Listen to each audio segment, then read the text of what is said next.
Muy buenas noches, bienvenidos mis amados hermanos. Qué gusto tener en especial algunos que a veces sé que quisieran estar pero no pueden estar. Hoy están con nosotros.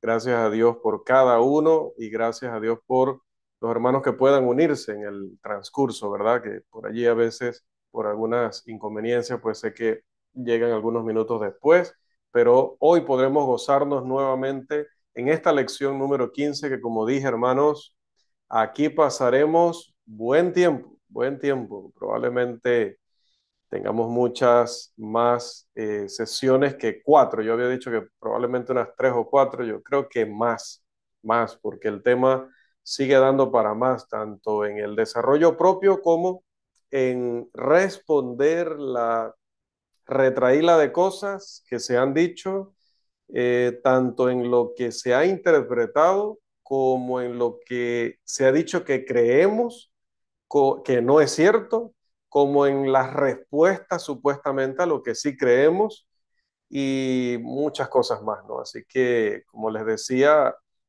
ha sido la espera larga y el tema también va a ser largo porque hay mucho que hablar. Es probablemente el tema principal porque Creo, creo que en todo lo demás deberíamos tener todos los colegas, deberíamos tener unidad en la mayor parte de lo que hemos visto, ¿no?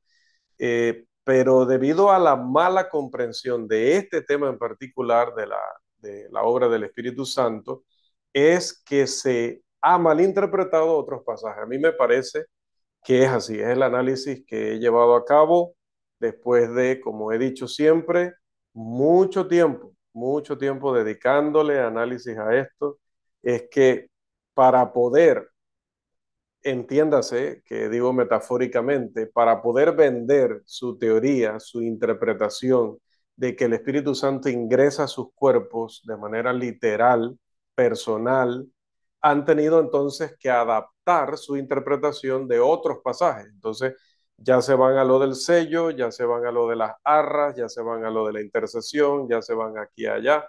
Y saliendo de aquí, se han equivocado en su manera de entender estos otros puntos, pero yo diría que es debido a la mala comprensión de este tema y debido a la insistencia irracional, porque no puedo llamarla de otra manera y no le estoy faltando el respeto a nadie. Cuando digo irracional, me refiero a la insistencia, no me refiero a que la persona es todo el tiempo irracional. Uno puede ser irracional en algo, ¿sí? Nuestro hermano José Cruz puede ser un joven que siempre es racional, pero no sé si está enamorado, está casado, o se enamora, o cuando se enamoró.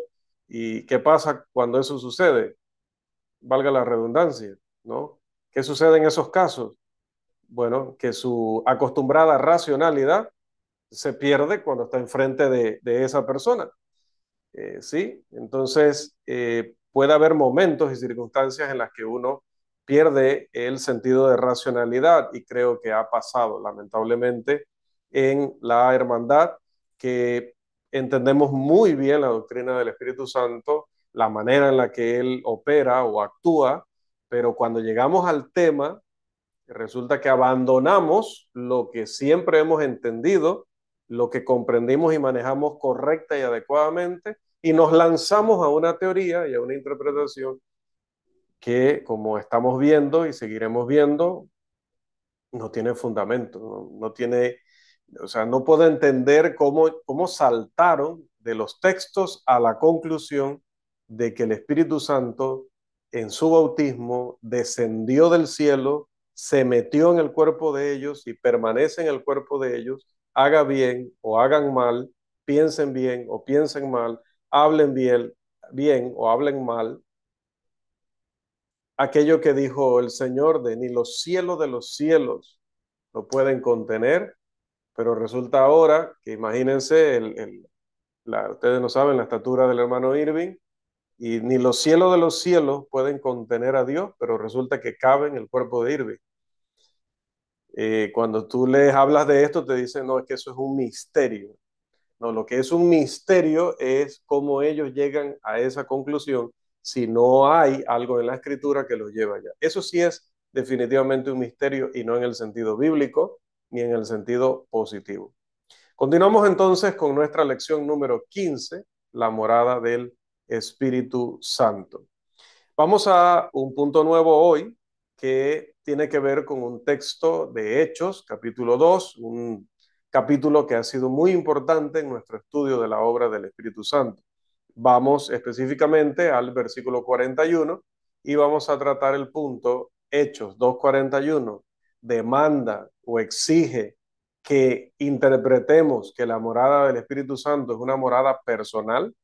Resumido, Hechos 2:41 demanda una morada personal. ¿En serio? Vamos a comenzar con nuestra primera lectura de esta noche, que se encuentra en Hechos capítulo 2, versículo 41. Y ruego pues a los hermanos que estaban en la disposición de leer que nos ayuden aquí con este texto, por favor. Hermano Así que Miguel. los que reci- Sí. Amén. Así que los que recibieron su palabra fueron bautizados y se añadieron aquel día como 3,000 personas. Muy importante, como han visto en otras ocasiones, traten de prestar atención a las frases que están resaltadas. Un argumento que se presenta con frecuencia, o sea, no me refiero por la lectura del hermano, sino que me refiero ahora para lo que vamos a analizar, ¿no? No estoy criticando la lectura, hago la aclaración. Siempre me gusta hacer aclaraciones. Eh, que por favor, de esta lectura, enfoquémonos en esa frase que está ahí o esa frase que está en rojo, porque de ahí vamos a analizar esto del argumento de Hechos 2:41. Decía que uno que se presenta con frecuencia es que la palabra de Dios se recibe antes del bautismo, si es que la palabra de Dios es la manera o el modo o el medio por el cual el Espíritu Santo habita en nosotros. Aclaro, los hermanos no creen que el Espíritu Santo more en la persona antes de su bautismo. No es que ellos lo crean, sino que ellos argumentan eso diciendo, si el Espíritu mora por medio de la palabra, entonces, señores, ustedes, los de la morada representativa, creen que el Espíritu mora antes del bautismo. ¿Y eso por qué? Porque Hechos 2:41 dice que la palabra mora antes del bautismo de la persona y luego se bautiza. Entonces quiere decir que si es por medio de la palabra, ya desde que la persona cree, desde ese momento empieza a morar el Espíritu. Y obviamente que nosotros le vamos a decir, no, eso no es así. ¿Vio? Entonces, por eso, entonces no mora a través de la palabra, sino que él entra literalmente o personalmente en el cristiano. Este argumento se ha presentado de la siguiente manera: la interpretación de que la Biblia enseña que uno recibe el Espíritu Santo cuando y solo cuando recibe la palabra de Dios, implica que Dios envía el Espíritu Santo a habitar en alguien que todavía es un hijo del diablo, es decir, aún no se ha convertido, no se ha bautizado, no es miembro, no es hijo de Dios, no es miembro del cuerpo de Cristo, no es hijo de Dios. O que uno se convierte en cristiano antes y sin ser bautizado en el nombre de Cristo. O sea, tratan de colocarnos en un dilema, ¿no?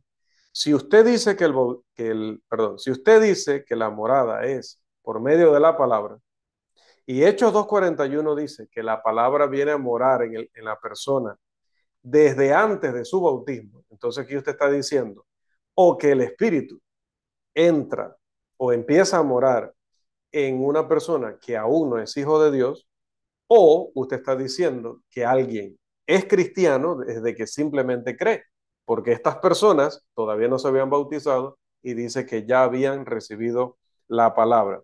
Dado que ambas alternativas tenemos que considerarlas inaceptables, tanto ellos como nosotros, entonces se supone que esto es un dilema que demuestra que la morada es personal y no representativa. Cuando decimos representativa es que él no tiene que zambullirse desde el cielo en nuestros cuerpos y poseerlos, sino que hace esta actividad por medio de la recepción de su palabra, que ya hemos explicado qué queremos decir con la recepción de la palabra. El argumento básico de aquellos que utilizan este pasaje para demostrar una morada personal es el siguiente. Aprecien los gráficos, por favor, que ya les conté, ¿verdad?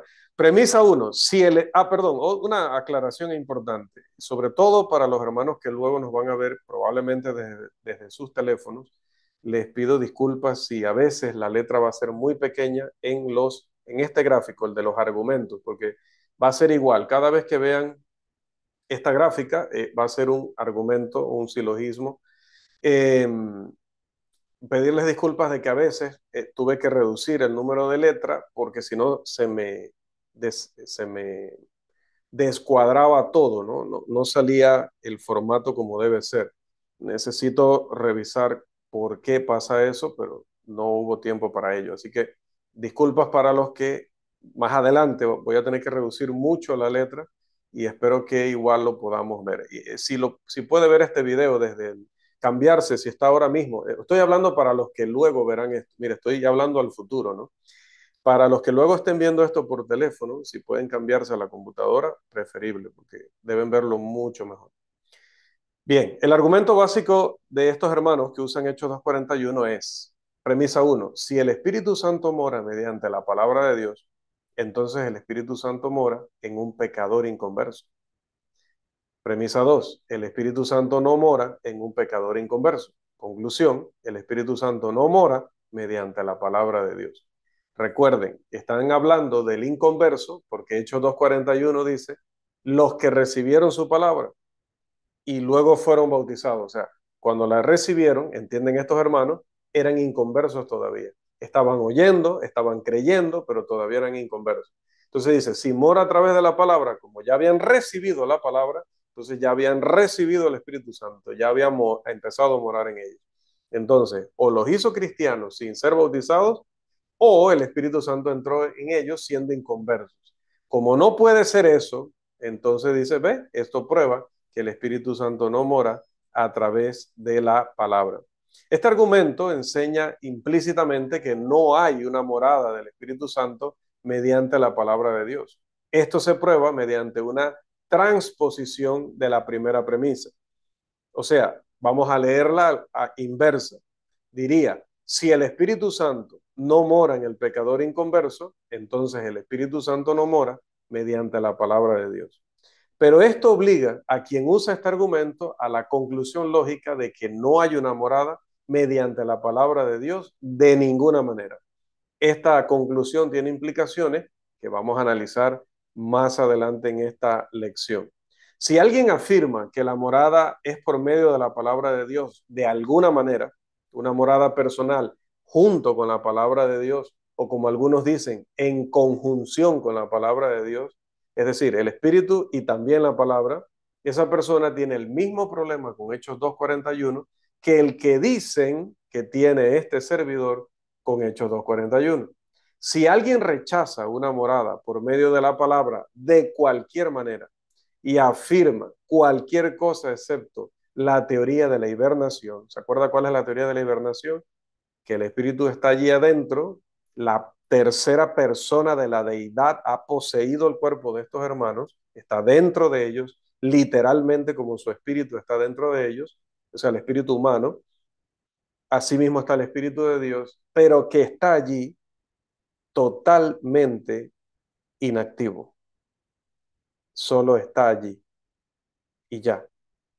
Bien, si afirma cualquier otra cosa, excepto la teoría de la hibernación, entonces lo que crea, lo que diga, seguramente será una afirmación de una operación directa del Espíritu Santo, lo cual es doctrina calvinista, es pecado, es motivo de corte de comunión o de disciplina congregacional, porque es falsa doctrina. Una pregunta muy pertinente para aquellos que defienden esta posición en Hechos 2:41 es, ¿hay una morada mediante la palabra de Dios de alguna manera? ¿O eso no lo enseña la Biblia? ¿Hay una forma de morada a través de la palabra o no hay ningún tipo de morada a través de la palabra?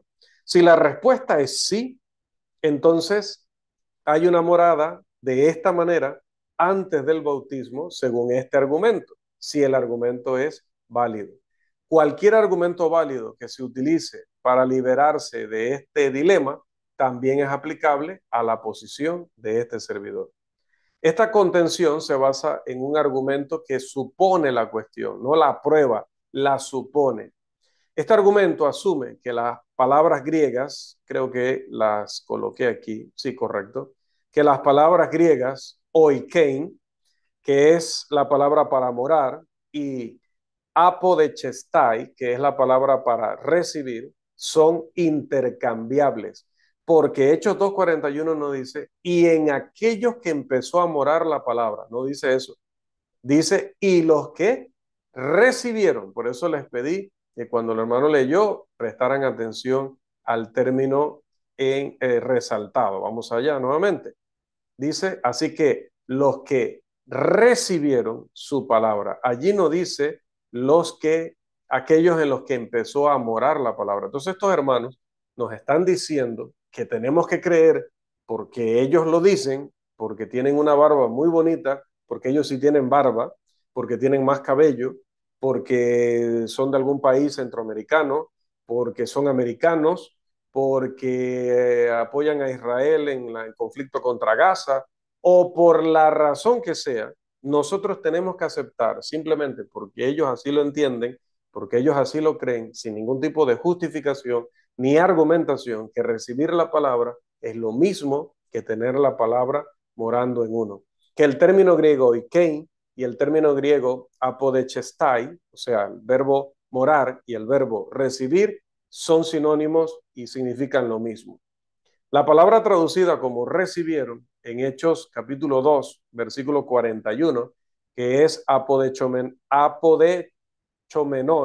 significa, según el diccionario, vamos a ver que lo tenemos allí, y es solamente utilizada por Lucas, es uh, a ver, se me fue acá, usada por Lucas, aceptar lo que es ofrecido desde afuera es una metáfora para recibir en la mente con asentimiento, aprobar, creer, según el léxico de Taller, página 60. Esta palabra se encuentra en Lucas 8:40, Hechos 2:41, 15:4, 18:27, 24:3 y 28:30. Note que todas las citas son de dos libros que los escribió el mismo autor, Lucas. Se traduce como recibir, recibió, aceptar, dependiendo la versión que estemos utilizando. Y se traduce como recibieron, habiendo recibido y recibido en otras versiones. Y una forma más abreviada de esta palabra, de chomai, se encuentra en los pasajes que tenemos allí en la presentación. Lucas 8:13, Hechos 7:38, 8:14, 11:1, Segunda de Corintios 11:4, Primera de Tesalonicenses 1:6, 2:13 y Santiago 1:21, estando este resaltado en particular porque ese en especial se refiere a la palabra de Dios. El estudiante debe tener en cuenta que estos hermanos que argumentan que las palabras morar y recibir son iguales, no citan ni una sola autoridad en griego ni en español para respaldar su caso. Este servidor no tiene que demostrar que estas palabras no son sinónimos, porque ellos son los que están afirmando que son sinónimos. Entonces, la responsabilidad de probar que lo son recae en aquellos que hacen este argumento a partir de Hechos 2:41. Eso es algo que no hacen, ¿sabe por qué? Porque no pueden hacer. En griego moderno, la palabra oikein significa aceptar. El siguiente silogismo, incompleto por sí, representa la interpretación de que Hechos 2:41 demuestra que el Espíritu Santo mora personalmente. Aquí empieza uno en el que tuve que reducir el número de letras. Premisa mayor, todas las A son moradas de la palabra de Dios. Lo bueno es que como las leo también le ayudo, ¿no? Por si acaso ahora mismo no las distingue bien.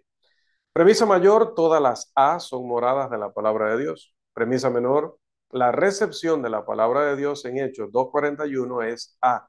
Conclusión, la recepción de la palabra de Dios en Hechos 2:41 es una morada de la palabra de Dios. Voy a recalcar, no me canso de hacerlo, no considero que sea innecesario hacerlo porque ninguno de nosotros aquí, empezando por este servidor, ninguno se ha graduado en una carrera donde hayamos destacado con las máximas, que yo sepa, ¿no? Las máximas calificaciones posibles, la materia de lógica. Probablemente la mayoría de nosotros no la ha estudiado formalmente y probablemente así suceda con la mayoría de hermanos y amigos que se conecten al canal y luego vean esta lección. Por eso repito muchas veces las cosas. Cuando utilizamos una letra en lugar de una afirmación es porque la persona que defiende esta teoría no nos ha dicho cuál es la base de su conclusión. Entonces, como no nos ha dicho cuál es la base, nosotros tenemos que colocar, porque la lógica nos obliga a hacerlo, para poder ver la manera formal de su argumento, que colocar algo, debido a que no podemos inventar en ese momento, necesitamos colocar un símbolo. Entonces, todas las A representan lo que tendrían que decirnos estos hermanos de qué es lo que están creyendo, o sea, de dónde sale esa conclusión que tienen allí. ¿Qué término medio, como se le llama a este símbolo, en este caso la letra A, qué término medio se puede dar para que este silogismo sea válido? Para que un silogismo sea válido, usted tiene que darse cuenta que la conclusión y la premisa menor contienen las frases que estaban en la premisa mayor o en la premisa uno. Cuando no tenemos la premisa mayor completa, nosotros nos vamos a la premisa menor y la sumamos con la conclusión y ahí está la primera. Es tan sencillo como eso. Por eso se habla de un argumento válido, porque lleva esa construcción. Yo digo, recuerda el ejemplo, nunca me baño. Eso es absoluto. Nunca me baño a menos que sea con jabón Palmolive. No sé si así se pronuncia. Se pronuncia así en esta clase. Nunca me baño a menos que sea con jabón Palmolive. Es una generalidad, pero luego voy al caso específico. Tengo una semana de no contar con jabón Palmolive. Conclusión, tengo una semana de no bañarme. Entonces, no bañarme, esa frase me indica que la premisa mayor la contenía, porque la premisa menor no es más que un caso específico que sumado con la premisa mayor me va a llevar a una conclusión inevitable. Entonces, aquí, ¿cuál sería el término medio más obvio? La palabra o la frase recepciones de la palabra de Dios. Y este término medio se convierte en un silogismo clásico conocido petición de principio. Es donde la persona no ha demostrado algo, ya esto lo hemos dicho también, pero lo volvemos a recalcar, no ha demostrado algo, pero lo usa para demostrar otra cosa. Cuando no ha demostrado esto que está diciendo, pero usa esto que no ha demostrado para supuestamente demostrar otra cosa. ¿Qué término medio darán aquellos que utilizan el argumento de Hechos 2:41 para completar el silogismo? ¿O es que van a ignorar este argumento y se mantendrán en una conducta irracional? Esperamos que no. Debe admitirse que aquel que no es cristiano, el inconverso, está influenciado por la palabra de Dios. Esto no lo puede negar ningún verdadero predicador del Evangelio, esto no lo puede negar ningún cristiano. El inconverso puede ser influenciado por la palabra de Dios. Si no pudiera ser influenciado por la palabra de Dios, ni siquiera se podría convertir. La guía del Espíritu Santo lleva a alguien, en este caso al inconverso, a Dios. Mire lo que dice Juan 6, 44 y 45. Y antes que se asuste y se desconecte porque diga que estoy cayendo en calvinismo, tenga cuidado, tenga paciencia y escúcheme ahorita lo que quiero decir cuando hablo de la guía del Espíritu Santo para el inconverso. Miren lo que dice Juan 6, 44 y 45. ¿Quién nos ayuda con esta lectura, por favor?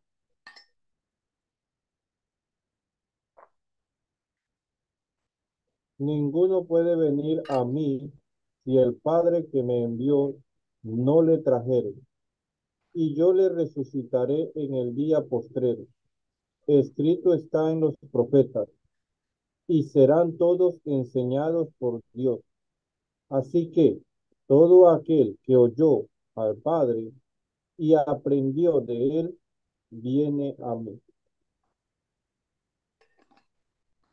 Otra vez, note las palabras resaltadas. Nadie puede ir a Cristo o venir a Cristo, dice, si el Padre no le trajere. Ahora, cuando esto lo leen los denominacionales, piensan que es a través de alguna operación directa, pero no es así. ¿Cómo sucede esto? ¿Cómo el Padre lleva a alguien a Cristo? Dice, y serán todos, porque está escrito, dice, ya esto está explicado cómo va a suceder, serán todos enseñados por Dios. ¿Y en qué consiste que serán enseñados por Dios? Primero, tienen que oír, luego tienen que aprender. Y habiendo aprendido, ¿qué van a hacer? Van a creer. Y al creer, ¿qué van a hacer? Van a venir. Entonces, nota el proceso allí. Es importante, muy importante este pasaje de la Escritura porque nos ayuda a entender mucho mejor el tema de cómo el Espíritu Santo guía, cómo el Espíritu Santo tiene influencia en una persona que aún no se ha convertido. En algún momento, el inconverso se convierte. ¿Por qué no se podría decir que la palabra de Dios está siendo recibida? O como dice la versión en inglés, está dándole la bienvenida, la está recibiendo con alegría. ¿Ah? ¿Por qué no se puede decir que esa persona que está oyendo, que está aprendiendo, que está creyendo, esa persona le está dando la bienvenida a la palabra, perdón, está recibiendo la palabra, hasta que en ese proceso la persona se vuelve obediente?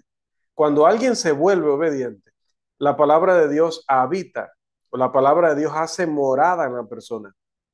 La siguiente ilustración va a ayudar a aclarar este asunto. Supongamos que una persona va a la casa de otra persona y es recibida en esa casa. Supongamos que Rafael compra el tiquete soñado de su vida, que es ese que lo llevaría a Costa Rica.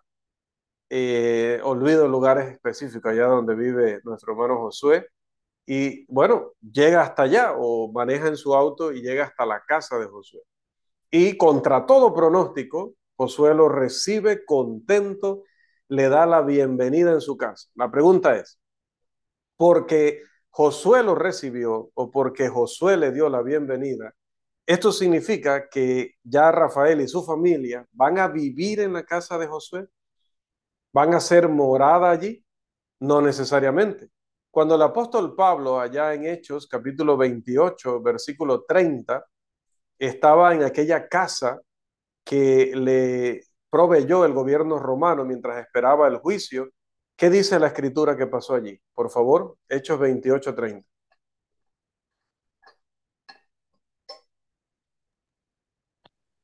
Y Pablo permaneció 2 años enteros en una casa alquilada y recibía a todos los que a él venían.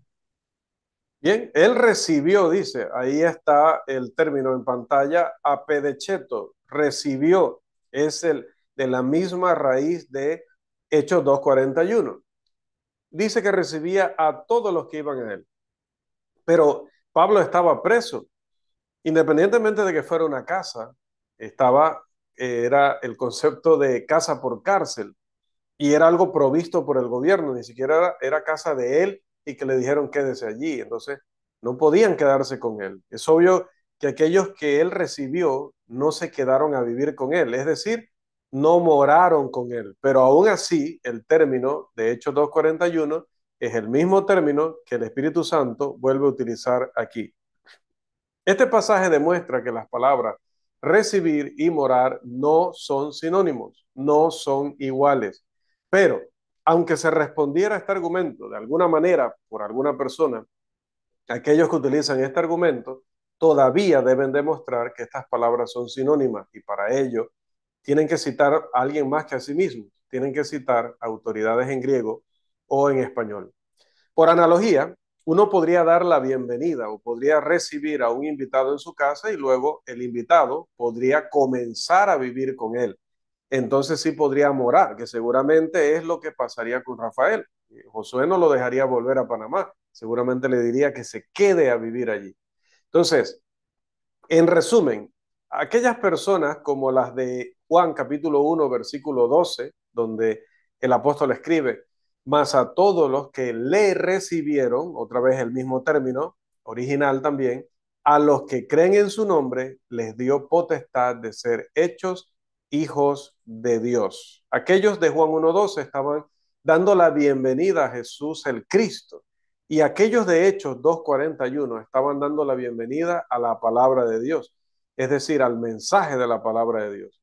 Después de dar la bienvenida, de recibir la palabra de Dios, le permitieron a ella que hiciera residencia, que morara en sus corazones. Si este argumento se reduce a un silogismo categórico, se convierte en lo siguiente. Todas las A son B. Premisa menor. Aquellos de Juan 1.12 y Hechos 2.41 son aquellos que recibieron la palabra de Dios. Conclusión, aquellos de Juan 1.12 y Hechos 2.41 son aquellos que recibieron la morada del Espíritu Santo.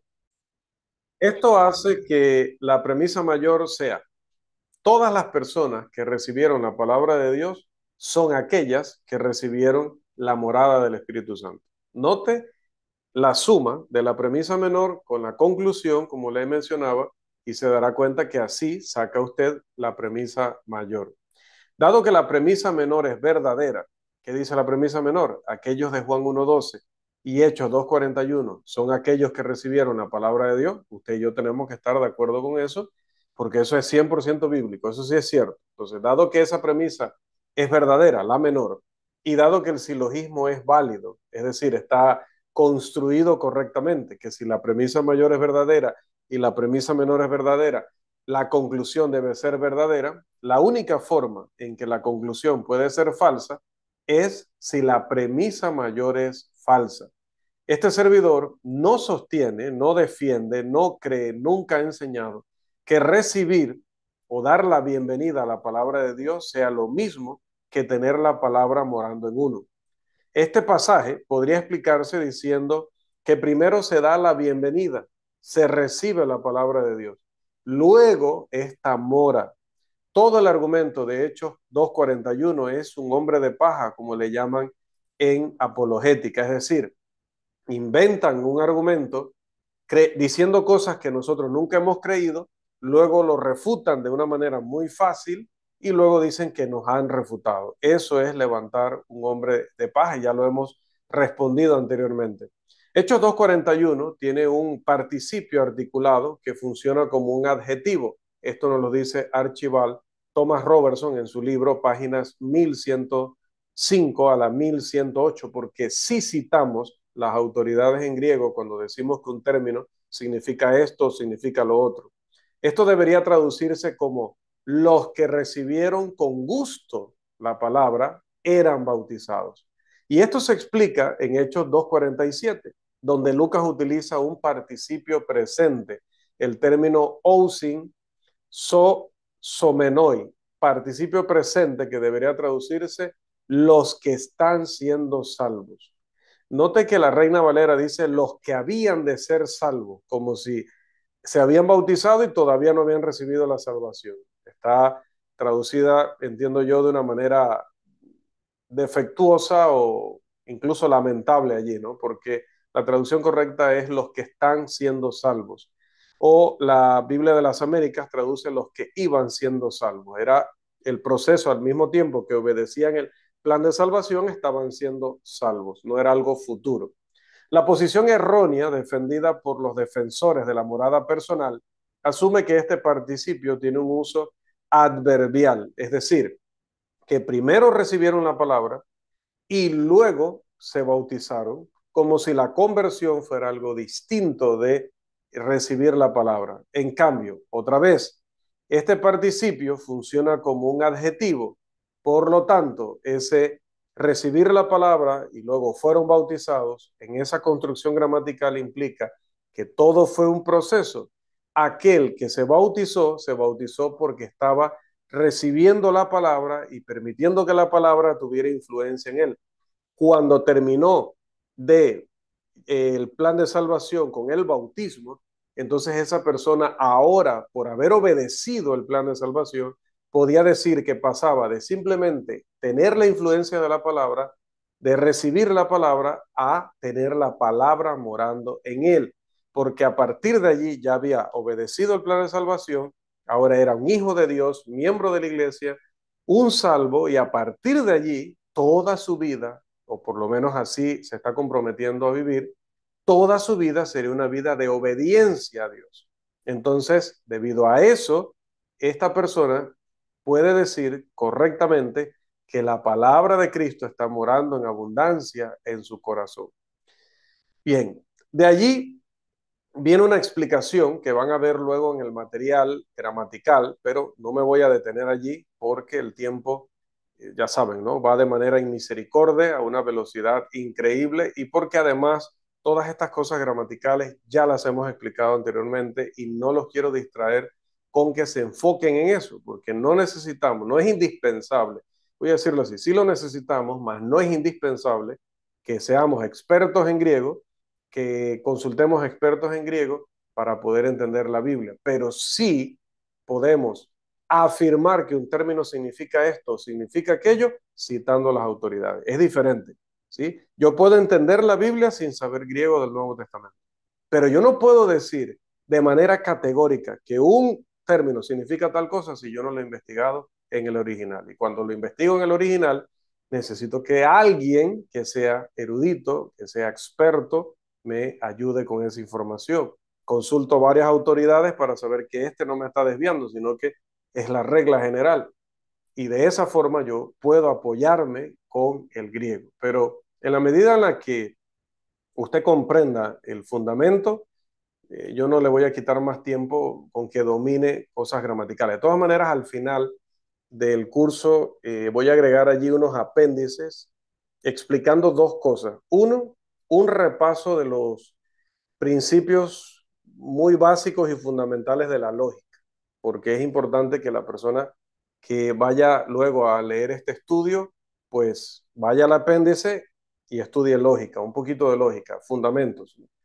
También hay un poquito de fundamentos en cuanto a ciertas cosas que hemos explicado en gramática griega. Y bueno, otras cositas más, ¿no? Para que ayude, porque sabemos que es un curso, como hemos dicho, complejo y donde a veces hay que recurrir, no a veces, bastantes veces hay que recurrir a la parte de la gramática. Vamos a pasar a nuestro siguiente punto. Vamos a pasar a nuestro siguiente punto. Esto aquí, a ver. Ajá. Aquí faltó una división allí. Vamos a ver.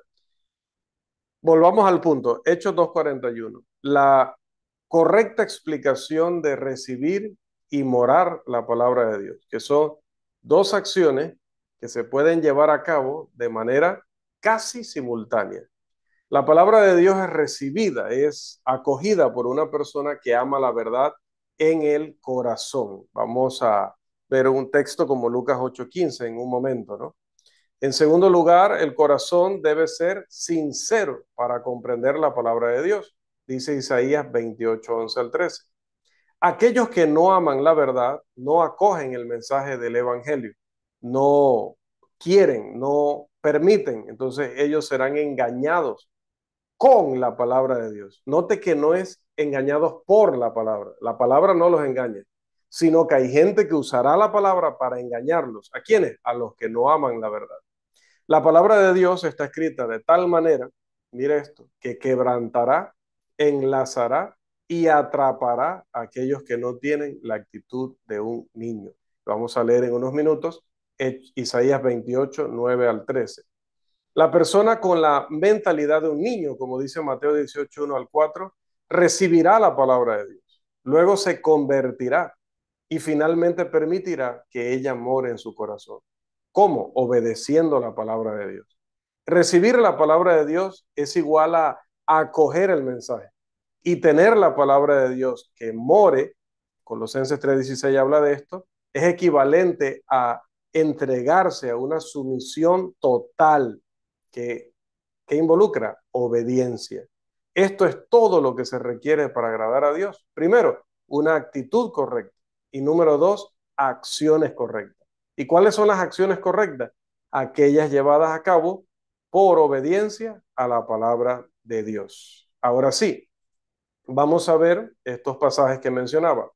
Note, Lucas 8:15, más la que cayó en buena tierra, estos son los que con corazón bueno y recto, no solo oyen la palabra, no solo reciben la palabra, sino que retienen la palabra oída y dan fruto con qué. ¿Solo para el plan de salvación? No.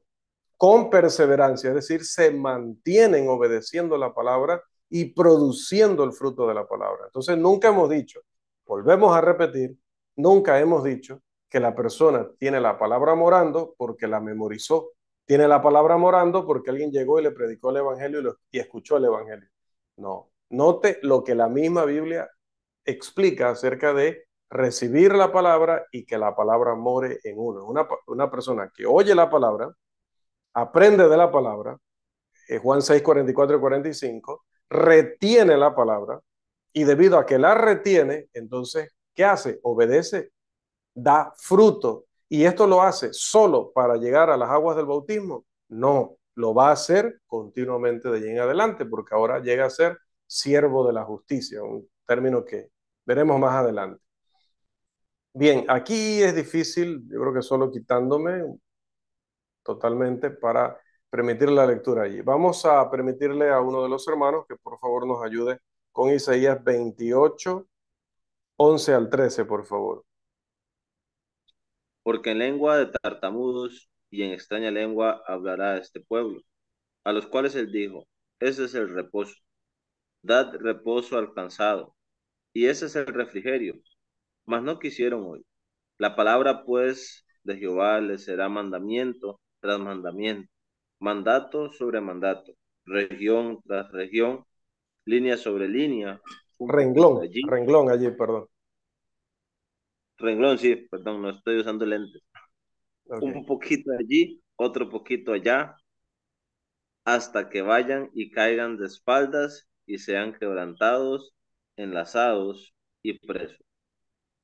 Así es, si ustedes leen el contexto de ese pasaje, va a hablar acerca de, dice, ¿con quién estoy hablando? Estoy hablando con niños, leen desde el versículo 9 en adelante, dice, estoy hablando con niños, entonces voy a tener que hablarles, como habla un tartamudo, voy a tener que hablarles línea por línea, y este pasaje es muy importante para ese proceso de escuchar la palabra, entender la palabra, retener la palabra y dar fruto con perseverancia. También tenemos, si no me equivoco, sí, correcto, segunda de Tesalonicenses 2, 10 al 12, porque decíamos que la palabra va a, bueno, lo decía acá en Isaías, quería tener esos términos, note que dice, que esas personas que estuvieran en rebeldía, esas personas que estuvieran oyendo la palabra pero con incredulidad, oyendo la palabra pero querellando, criticando a Dios, dudando de Dios, etcétera, todo lo que hacía el pueblo de Israel, el que oye la palabra de Dios con esa actitud dice, ¿qué va a pasar? Esas personas van a caer de espaldas, van a ser quebrantados, van a ser enlazados y van a ser apresados para conjugar los verbos allí. Pero ¿qué más va a pasar con las personas que escuchen la palabra, pero otra vez, no con un corazón bueno y recto, no con la humildad de un niño, no con la inocencia de un niño, con esa gana de aprender, sino con esa actitud de mis deseos van primero, mis tradiciones nadie me las quita, yo lo que mis abuelos hayan enseñado y mis padres me hayan enseñado, eso es lo que voy a hacer hasta el final. El que enfrenta el mensaje de Dios con esa actitud, con un corazón así, ¿qué va a pasar con él? Vamos a leer las palabras, por favor, de Pablo en segunda de Tesalonicenses 2, 10 al 12. Por favor.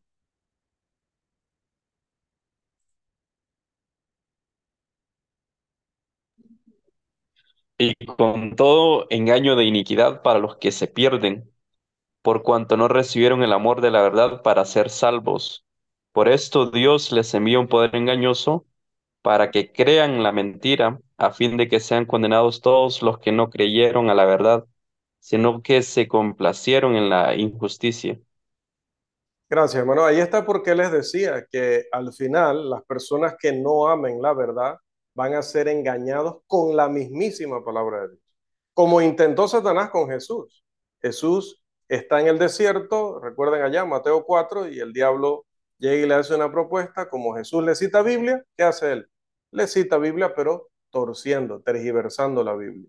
Entonces, eso es lo que va a hacer el diablo siempre con una persona, pero en el caso de Jesús, en el caso del obrero fiel, no va a ganar esa batalla, no va a lograr nada, pero con la persona que ama más su tradición, sus supersticiones, sus ideas y opiniones personales, las filosofías humanas, pues con eso sí lo va a lograr. Y dice que el mismo Dios va a permitir que esta persona sea engañada con su propia palabra, que incluso sea engañada con señales que parecerán las señales que hay escritas en la Biblia, pero son señales y prodigios mentirosos. Qué terrible, ¿verdad?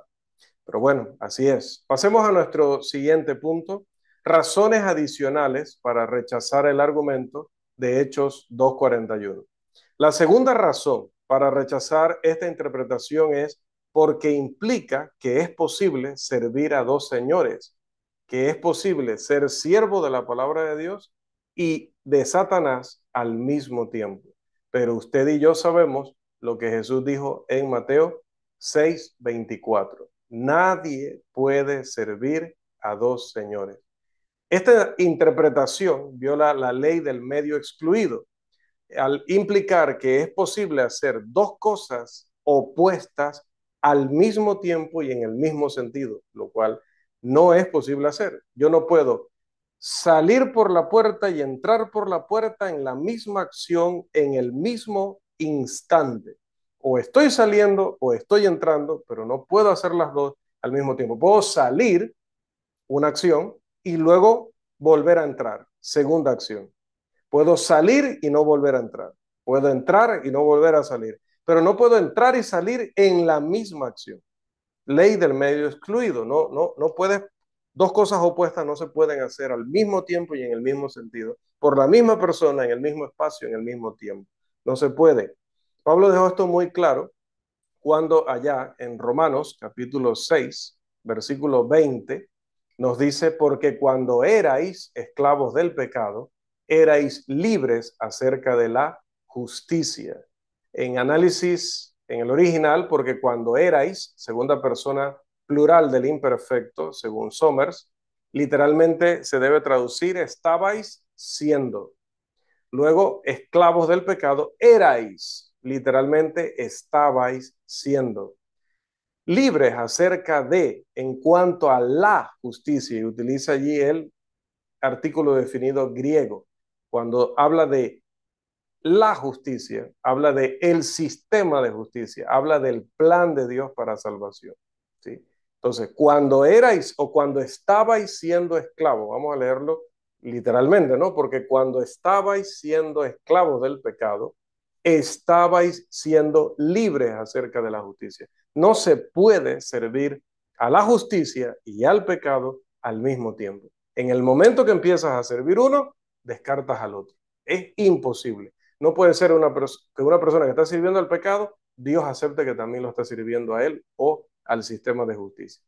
Y si alguien realmente está siguiendo el sistema, obedeciendo el sistema de justicia, no va a ser dominado por el pecado, no va a estar esclavizado al pecado nuevamente. Así que Mateo 6:24, Romanos 6:20 nos dicen que no es posible servir a dos señores. Entonces, ¿cómo alguien podría, en Hechos 2:41, estar aún siendo un inconverso, un hijo del diablo, y decir que está sirviendo al diablo todavía es un siervo del diablo, y al mismo tiempo que ya es un siervo de Dios? Eso es imposible.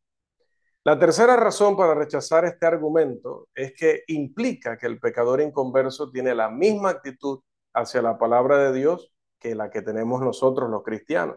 Algunos no han comprendido sobre un pasaje que ya citábamos el otro día, creo que incluso no lo había incluido y tuve que leerlo aparte, pero hoy sí lo trajimos aquí en las diapositivas y vamos a rogar a nuestros hermanos que nos ayuden con esta lectura, por favor. Juan capítulo 12, los versículos 42 y 43. Con todo eso, aún de los gobernantes muchos creyeron en él, pero a causa de los fariseos no lo confesaban, para no ser expulsados de la sinagoga, porque amaban más la gloria de los hombres que la gloria de Dios. Gracias. Algunos creían en Cristo, miren, creían en Cristo, escuchaban la palabra, entendían la palabra, creían en la palabra, pero ¿qué dice? No confesaban. ¿Y esto por qué? Por lo que dice Juan 8:37. Jesús le dice a estos mismos, sé que sois descendientes de Abraham, pero procuráis matarme, porque mi palabra no haya cabida en vosotros. La palabra no tenía libre curso en el corazón de ellos. Aquí el término es choreis o choros, es un lugar o espacio, y dice el diccionario que es dejar un espacio que pudo haber sido ocupado por otro o por otra cosa. Retirarse, dar lugar, hacer lugar, ceder. Jesús está hablando a un grupo de personas que creían en él. Juan capítulo 8, versículo 31 también lo corrobora. Pero la palabra no hallaba cabida en ellos. Es decir, la palabra no moraba en ellos. Mire, recibían la palabra porque entendían que lo que él enseñaba era verdad, era la verdad, era innegable. Nicodemo dijo, no podemos negarlo. También allá en Hechos 4, cuando castigan a los apóstoles, dicen, lo que han hecho es patente, es evidente y no podemos negarlo. Entonces ellos estaban oyendo el mensaje, estaban viendo las señales, estaban creyendo. No les quedaba otra alternativa porque es que era la verdad y era evidente. Ellos creían sin que la palabra morara o tuviera un espacio o hallara cabida en ellos. Por lo tanto, la palabra de Dios mora después de que creemos, cuando hemos sido completamente obedientes. La cuarta razón para rechazar este argumento sobre Hechos 2:41 es que este argumento confunde una influencia con una morada, y no es lo mismo. El siguiente argumento demuestra la veracidad de esta afirmación. Premisa mayor: todos los A son cosas que son moradas, no moradas del color, moradas de habitar, ¿verdad? Premisa menor: la influencia de la palabra de Dios en el corazón del inconverso es A. Conclusión: la influencia de la palabra de Dios en el corazón del inconverso es una morada. Aquellos que enseñan la morada personal necesitan completar el término medio de este silogismo categórico. Un posible término medio es una influencia, pero este término medio crea problemas para aquellos que enseñan la morada personal. ¿Por qué? La premisa mayor se convierte en lo siguiente: todas las influencias son cosas que son moradas. El rechazo de esta conclusión admite que la palabra de Dios puede influir sin morar en el corazón del no cristiano. El término medio correcto, el término A de este silogismo es influencias que esclavizan. Esto hace que la premisa mayor sea: todas las influencias que esclavizan son cosas que son moradas. Pero la esclavización por la palabra de Dios no ocurre hasta que uno está libre del pecado. Recuerde lo que dice Romanos 6, 17 y 18. Y entiéndase aquí, el término es fuerte, ¿verdad? Esclavizar o esclavización. Pero sí, es que llegamos a ser esclavos de la justicia, dice el texto. El defensor de la morada personal es culpable de la falacia conocida como del alegato especial, porque está afirmando algo, está alegando algo que no cabe para nada en el contexto del pasaje. Su argumento implícito se ve en el siguiente silogismo. Aquí tuvimos que reducir nuevamente la letra. Premisa mayor: todos los A son cosas que son moradas. Premisa menor: la influencia del Espíritu Santo en el corazón del no cristiano es A. Conclusión: la influencia del Espíritu Santo en el corazón del no cristiano es una cosa que es una morada. Si se inserta el mismo término medio A que su argumento sobre Hechos 2:41 exige, en el silogismo anterior deben aceptar una morada del Espíritu Santo antes del bautismo. Su propio argumento se vuelve contra ellos. Si el Espíritu Santo puede influir y la influencia no es una morada, entonces la palabra de Dios puede influir y no ser una morada. El siguiente entimema prueba este punto. Entimema, recuerden que es donde no mencionamos para nada el contenido de la premisa mayor, pero por la premisa menor y la conclusión la vamos a sacar. Premisa mayor: todos los A son B. Premisa menor, el Espíritu Santo es alguien que ejerce influencia antes de la conversión de alguien. Conclusión, el Espíritu Santo es alguien que ejerce influencia de manera no morada. Cuando digo de manera no morada, es decir, una influencia sin que sea la misma morada del Espíritu Santo, o una influencia sin tener que morar en la persona sobre la que tiene esa influencia. La única premisa mayor que haría que este entimema fuera válido, es decir, que estuviera construido correctamente, es todos aquellos que ejercen influencia antes de la conversión de alguien son aquellos que ejercen influencia de una manera no morada, es decir, que no utiliza una morada para poder llevar a cabo esa influencia. Esto demuestra que es una suposición justa vincular la influencia de la palabra de Dios con la morada de la palabra de Dios y no vincular la influencia del Espíritu Santo con la morada del Espíritu Santo. El estudiante debe ser consciente de que todas las moradas son una forma de influencia, pero no todas las influencias son una forma de morada. Una morada es una influencia donde uno controla totalmente o hace esclavo al otro. La quinta razón para rechazar este argumento sobre Hechos 2:41 es porque obliga a quien lo usa a utilizar una doble definición de la palabra morar. Deben definir la palabra morar o habitar de dos maneras diferentes. Primero, el morar de Hechos 8, 9 al 11. Vamos a leer ese pasaje, por favor. Hechos 8, 9 al 11.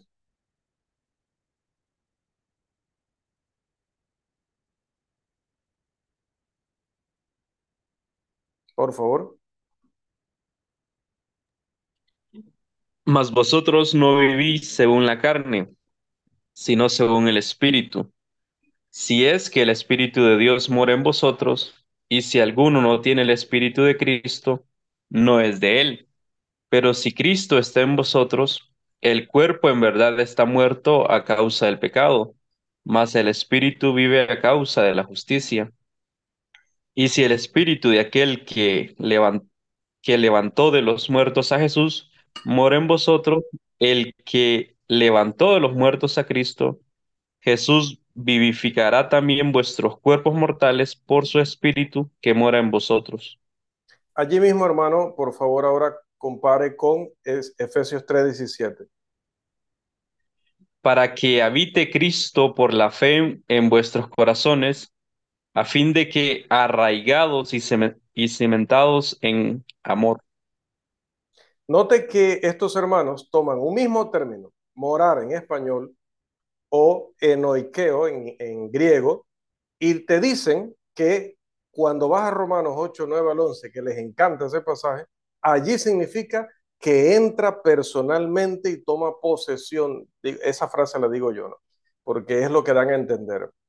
Entra al cuerpo de manera personal, directa, no es figurado, no es representativo, realmente lo hace. Entonces uno le dice, entonces en Efesios 3:17 Cristo también entra en nuestro cuerpo, entonces tenemos dos personas de la deidad dentro de nosotros. No, allí la palabra morar no es que significa que Cristo entra, sino que es la influencia de Cristo, es cómo Él a través de su enseñanza logra que nosotros hagamos esto y aquello. Entonces te van buscando alguna explicación que te hace ver que la palabra morar no significa morar cuando a ellos no les conviene que signifique morar, pero significa morar cuando a ellos les conviene que signifique morar. Entonces, él mora en el pecador inconverso si este argumento es válido. ¿Sí?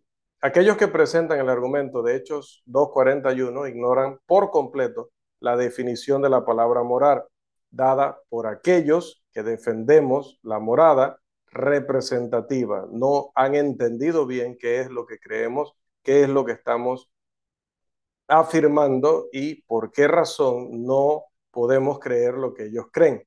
La definición dada por este servidor excluye completamente el argumento de Hechos 2:41. No han demostrado que la definición dada por este servidor sea inválida, solo han ignorado esa definición. Este es un ejemplo clásico de la falacia de crear un hombre de paja. Aquellos que usan el argumento de Hechos 2:41 ignoran la definición dada por aquellos que enseñamos la morada representativa y ellos ponen su propia definición de la palabra morar en boca de los que enseñan la morada representativa. Con su definición de la palabra morar, usan el argumento de Hechos 2:41 para demostrar, entre comillas, que la morada representativa no es válida. Son irracionales, deshonestos, ignorantes o tal vez las tres cosas cuando se comportan de esta manera. La sexta razón para rechazar este argumento sobre Hechos 2:41 es que obliga a quien lo presenta a usar una doble definición de la palabra obedecer. Afirman que la palabra de Dios comienza a morar en el punto de la obediencia, generalmente en el punto de creer, arrepentirse, etc. Lo cual supuestamente prueba que la palabra de Dios comienza a morar antes del bautismo.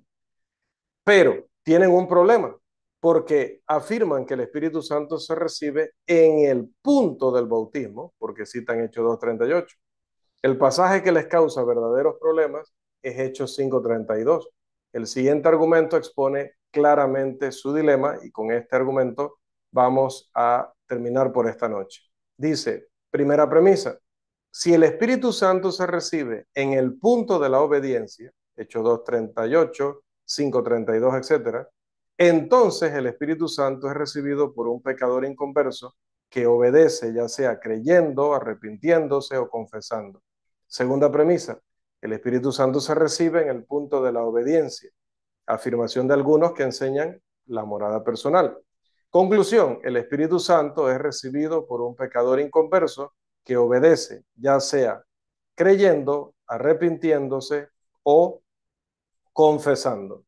Si responden que la obediencia de Hechos 5:32 implica escuchar, creer, arrepentirse, confesar y ser bautizado, es decir, la sumisión total a la voluntad de Dios en el plan de salvación, ¿por qué no se puede decir lo mismo acerca de la morada de la palabra de Dios? Obedecer la palabra de Dios no es solamente hacer un acto, a menos que ese acto sea todo lo que Dios te diga que tenías que hacer. Obedecer la palabra de Dios implica hacer todo lo que se te pide hacer. Recuerde Romanos 2:8, Gálatas 5:7, Segunda de Tesalonicenses 1:8 y Primera de Pedro 4:17. No se ha obedecido a otro solo si haces parte de lo que se te ordena hacer. Recuerde la reprensión de 1 de Samuel 15 a Saúl. Uno es salvo cuando obedece a Jesús, Hebreos 5:9, y uno no es salvo hasta que obedece el Evangelio, Segunda de Tesalonicenses 1:8. ¿Y qué es el Evangelio? Todo el plan de salvación. Por tanto, ninguna persona ha obedecido a Dios simplemente escuchando, creyendo, arrepintiéndose, confesando o combinando estos actos. Amados, que no nos vendan, bueno, acá en Panamá decimos borriguero por iguana, sería como venderte una lagartija cualquiera diciéndote que es una iguana. Creo que hay uno más universal que dice, ¿cómo es que es esto? Lo de liebre por, gato por liebre, creo que es, ¿no? Creo que es gato por liebre, ¿no? Si alguien recuerda cómo es este dicho, pero algo así, ¿no? Que en lugar de una liebre te dan, creo que es un gato o te dan algún otro animalito, ¿no? No permita que hagan esto. Sí, es gato por liebre, confirma Josué desde Costa Rica.